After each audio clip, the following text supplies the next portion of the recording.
It's women's day.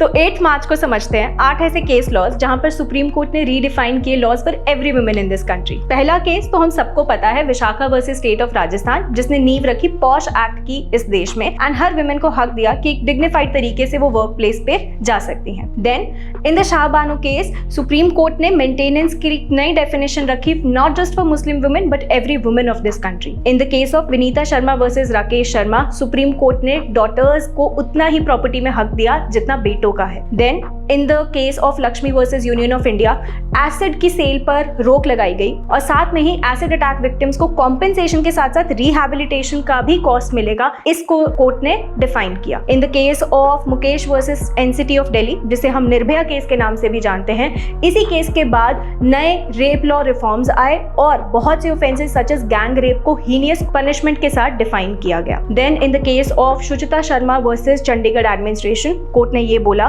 कि right of reproductive autonomy हर women का हक है under article 21। Then in the case of Shayara Bano versus union of India, court ने triple talaq को पनिशमेंट के साथ एंड साथ में ही इस प्रैक्टिस को कंप्लीटली अबॉलिश कर दिया एंड डिफाइन किया dignity in a very new sense. And in the very recent doctor Jaya Thakur versus government of India, court ने ये बोला कि मेंस्ट्रुअल हाइजीन हर वुमेन का हक है by the virtue of article 21। कौन सा एक ऐसा केस लॉ था जो तुम इस लिस्ट में ढूंढ रहे थे पर नहीं मिला? कोई एक ऐसा केस लॉ जो तुम्हें लगता है उसने रीडिफाइन किया था laws for the women in the country?